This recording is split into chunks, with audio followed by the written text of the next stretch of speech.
Sometimes I think of the color of the flowers, the shadow of the clouds, them dear old memories that I left at the windowsill of days gone by.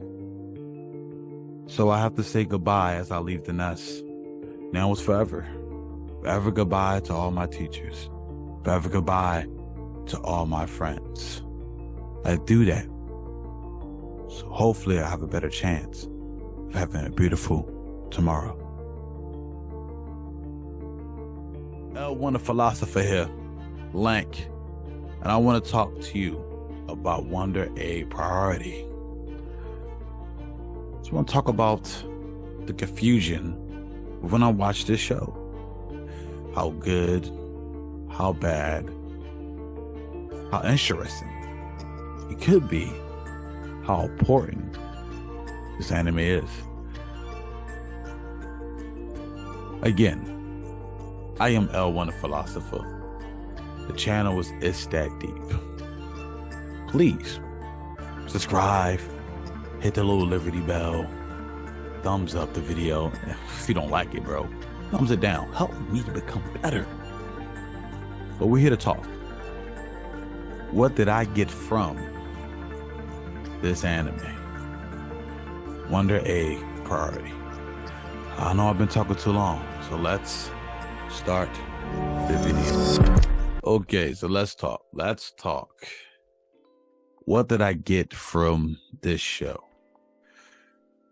So I watched it blind, because brother got a job, got a girl, got a lot of things that keep me busy. So it's easy to not get spoiled by certain things. So I'm watching the show. First thing I think of is animation is on point, looks good. The main character, she has these two different color eyes, so I thought that was interesting. It was a great visual, even with her hoodie reminds me. I ain't gonna tell you what it reminds me of, but you know who you are, though. You know who you are. So, watching it, I'm like, okay, this is interesting. They get this egg that they're stuck in this dream world. They don't really tell us it's a dream world. And I personally don't care for stuff like that, but you figure it out that, they're in a dream world while she has this egg, and eventually she has to crack the egg, and then this young teenage girl pop out the egg, because, who needs explanations, but sometimes you don't. It was like weird that you understand that she's being chased by something, and the main character, she's trying to help her. Then we get a flashback of Ai's best friend. I forgot the name of his, Koito, something like that. She committed suicide, and I feels, I'm not gonna say responsible, but feels like she didn't do everything she can. Maybe she turned to Ai, or maybe she acted like some things wasn't there. She didn't fight hard enough, because she comes to this realization, and Ai gains this confidence and stands up while she's in a dream, seeing this young girl who got cracked out the egg run for her life. And she said, I'm not running away anymore. So she gets up, she rises, and she looks, and she runs and crosses like the edge of the building. She just and she jumps off. She got like a little pin in the hand. The pin turned into a whole weapon. You're like, oh, what's going on here? Then she sees the egg girl. She sees what she's running from, right? She sees all these see no evils, these little monsters that look like, not gremlins, but they just look menacing, who trying to kill her. And you see something in the centerpiece. It's this young girl who got this pixel out face. It's really creepy how it looks. It's kind of smooth. It's kind of good they did that. And she knows that's the center of the problem. So she mollywops that bad boy. She's always saying something like, you're making me angry, or I'm so angry, or something with anger. No, I'm really angry. No, I'm really angry. No, I'm really angry. There's a lot of anger there. You need to, relax. So she hits her, takes her out. When she takes her out, she saved the young girl from her trauma. So now we're learning a little bit about that in the first episode, okay? this person was running from this person, and we stopped that, so she's free, right? But then the girl disappears. So you're like, well, what is going on in this world? You know, she got I that ended up getting injured.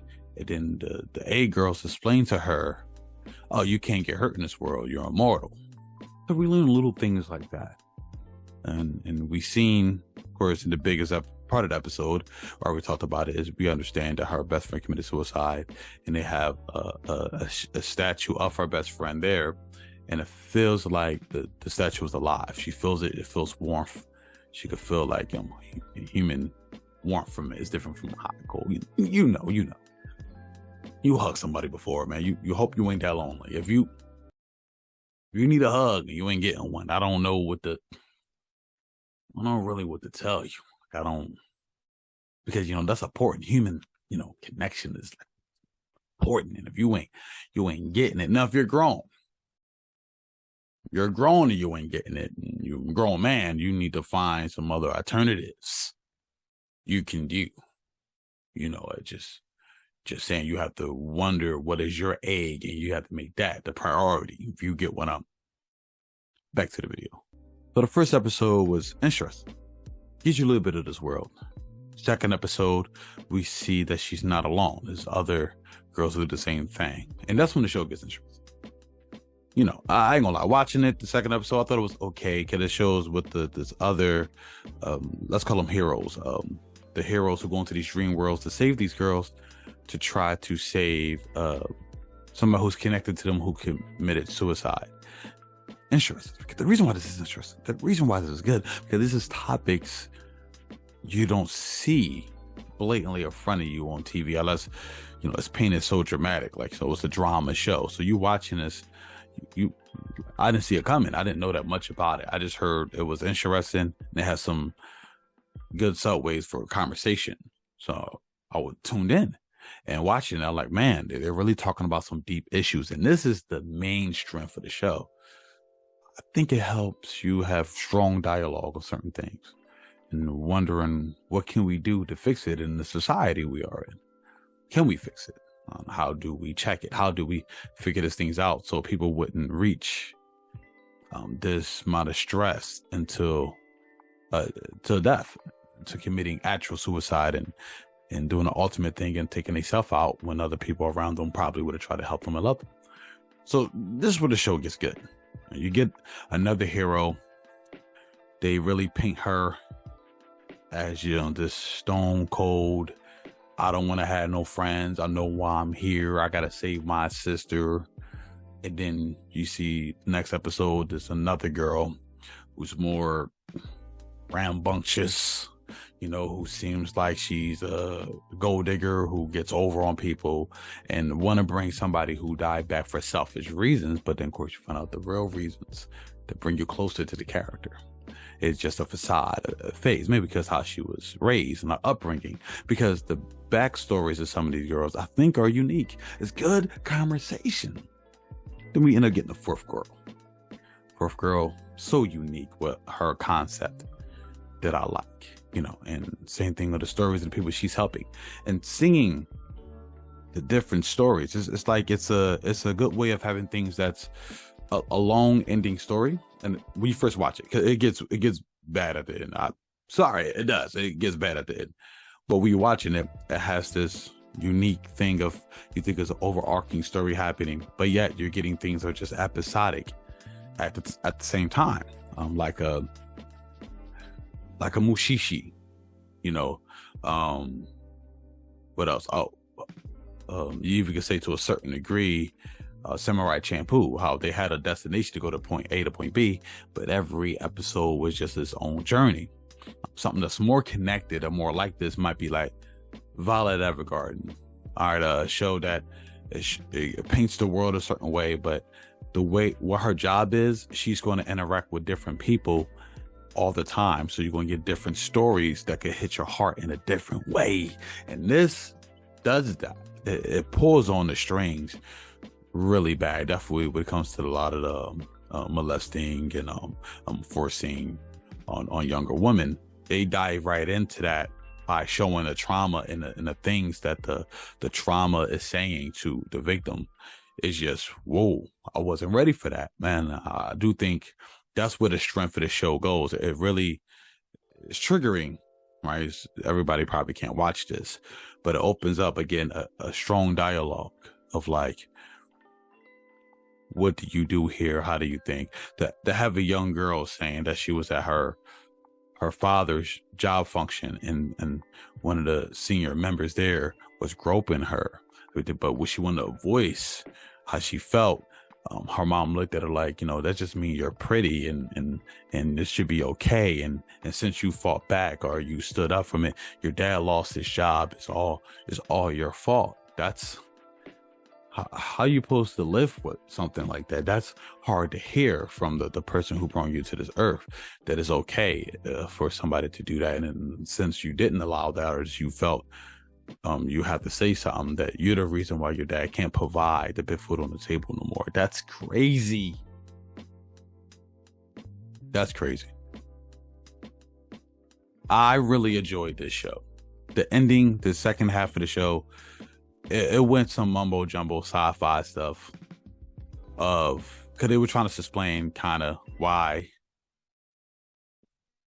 like, everything happened when it happened, and people creating AI, and the AI turned out to be a jealous AI. Like every movie you see with some form of intelligence who's running humans, like iRobot, but she ended up getting jealous, and then she ended up helping death happen. She killed because how jealous she felt, but didn't understand why she was treated the way she was treated afterwards. And somehow, I don't know, somehow she became a strong reason by going through, I don't know, the internet. Maybe you could make it make sense if you want to.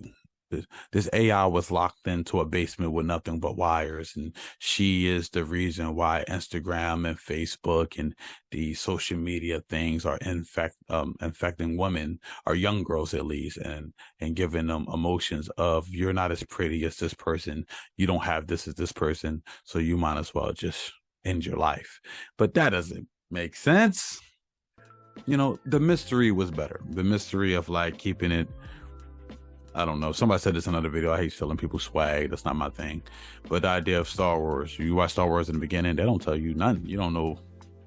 It's just magical men exist who could just choke you without choking you. And they don't really explain that for a while. And when they do, then people don't like that part. So they would have kept it just mystical on like, this world just exists. They have this dream world and the real world.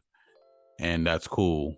But when it kind of went to like why the dream world might exist and why it's like it didn't feel fun no more.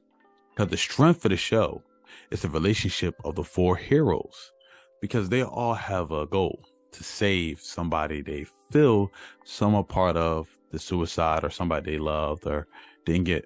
Well, none of them got closure. And that was great.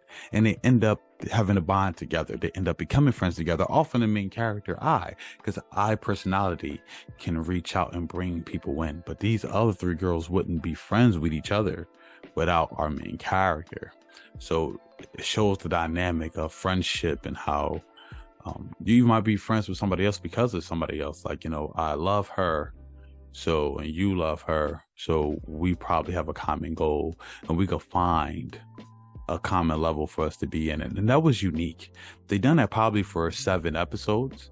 I think episode 7 was the recap episode, but it felt like 7 episodes you got with that dynamic of them becoming their own family, them relying on each other and finding strength and even weakness in each other, so they could have a balanced way of thinking about what they're going through. It felt like a sisterhood, and it didn't feel forced.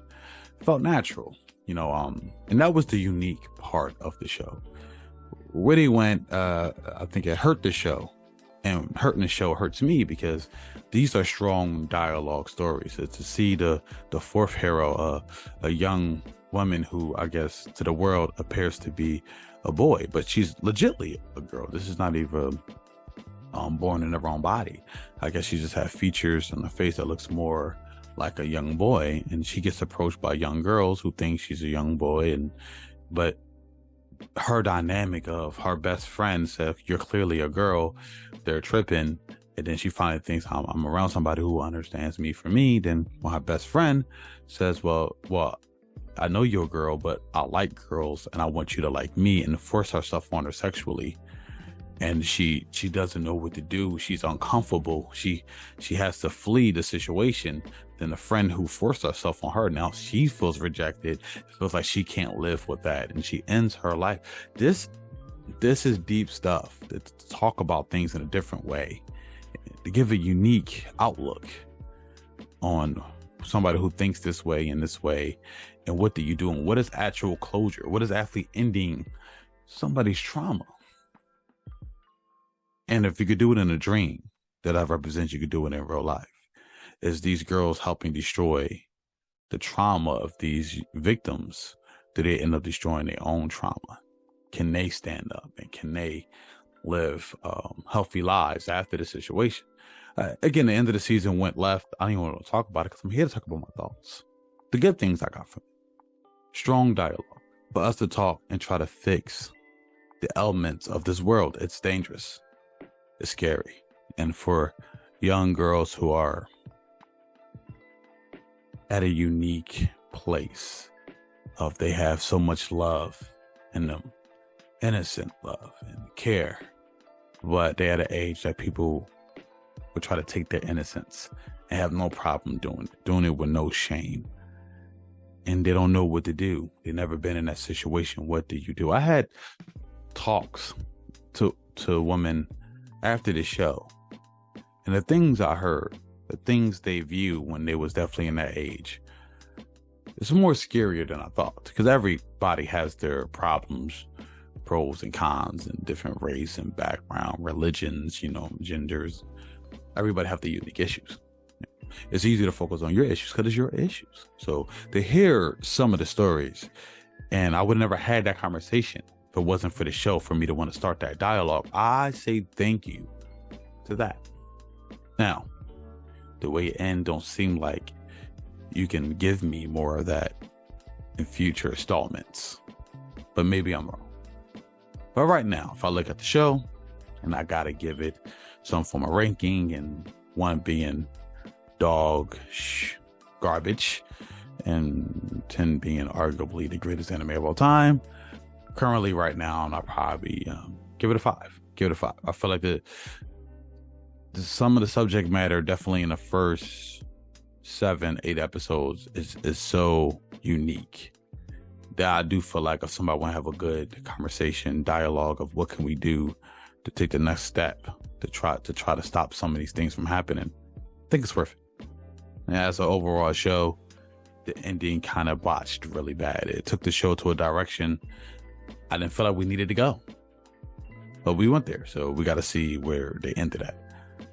So again, L1 the Philosopher here, Link. Thanks for listening. Thanks for understanding. Please join the channel, tell a friend about it. We just trying to have conversations here, trying to find out what you think, trying to convey what I think, and we could be a stronger community. So again, join the channel, join the club, or people say join the gang. You know what I mean? I don't like that, whatever. I catch y'all in the next video. Peace out.